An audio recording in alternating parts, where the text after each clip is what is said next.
Time is a river that flows endlessly, carrying the weight of all things, past, present, and future.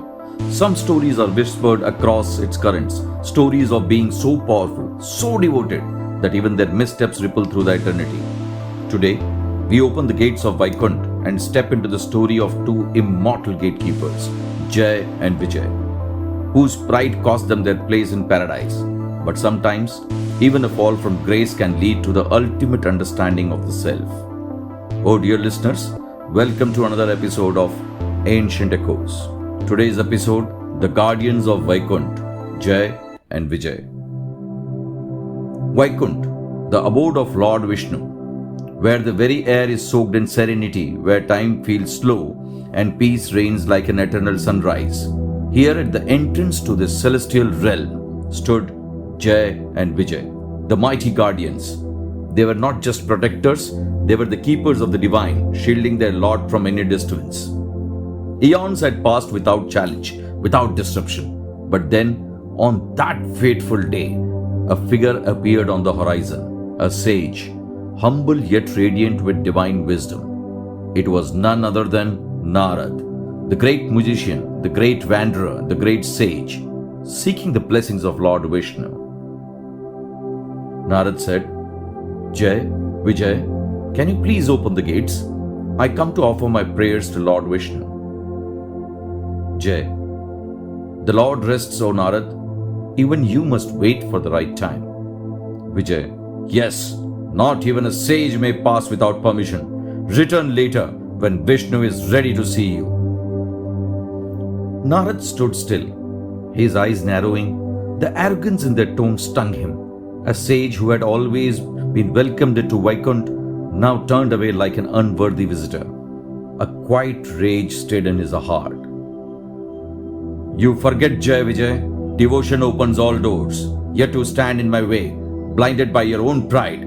I curse you both. May you fall from Vaikuntha, stripped of your immortality, condemned to walk the mortal realm as mere beings of flesh and bone. The air around Jaya and Vijaya seemed to tremble with the weight of Narad's curse.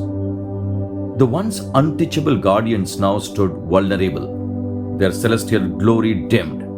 They could feel the threads of their immortal lives unraveling. Desperate and shaken, they turned to the only one who could save them. And then, as if carried on a breath of the universe itself, Lord Vishnu appeared. His presence calmed the storm in their hearts, but his eyes, those deep, all-seeing eyes, carried both compassion and inevitability. Vishnu gently said, Do not fear, my loyal gatekeepers. Narad's curse cannot be undone, but all is not lost. I offer you a choice. You can live 7 lifetimes as my devotees on earth, or face me as my enemies for just 3 lifetimes. After that, you shall return back to Vaikuntha. Jaya said urgently, 7 lifetimes without you, my lord? No.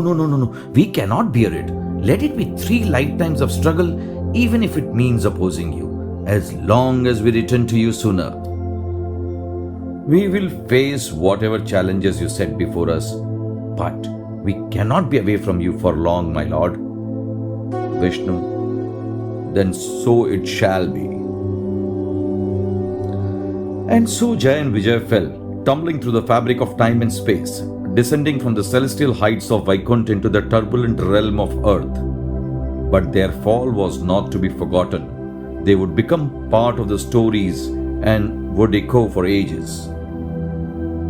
In their first life, Jaya and Vijaya were reborn on earth as demon brothers Hiranyaksha and Hiranyakashipu, figures of which overwhelming power and ambition that they threatened to upend the very balance of the cosmos itself.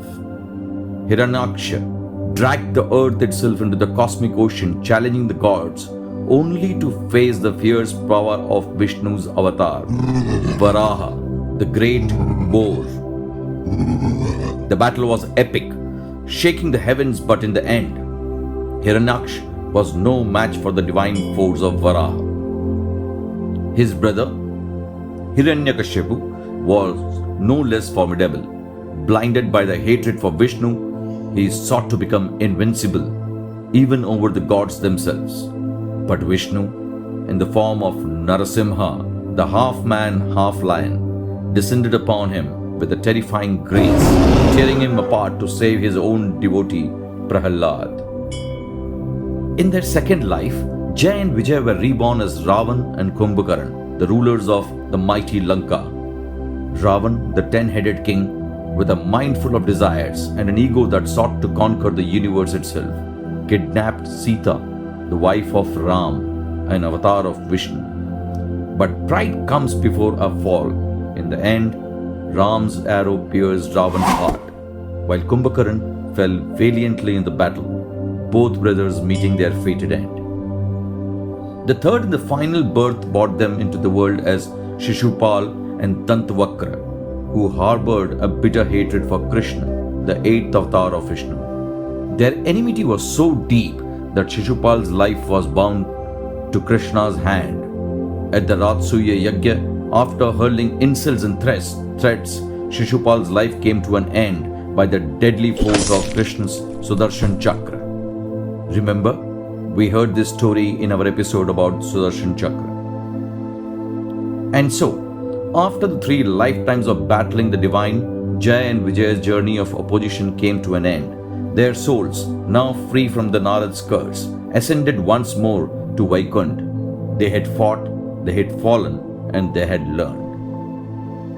When they reached the gates of Vaikuntha, Lord Vishnu awaited them. His face was as serene as ever, and his words, as always, filled with wisdom.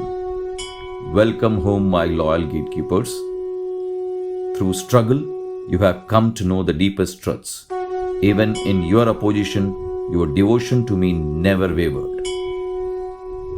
And so, the Kal Chakra, the wheel of time, turns again. Jaya and Vijaya, the guardians who fell, found their way back to their divine home. Their story reminds us that even in the deepest moments of loss and opposition, there is a path back to grace.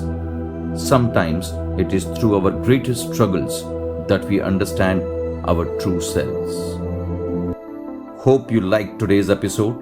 If yes, do share it and like it. And don't forget to share your comments with me. Until we meet next time, may the lights and the stories of the ancient guide you on your path.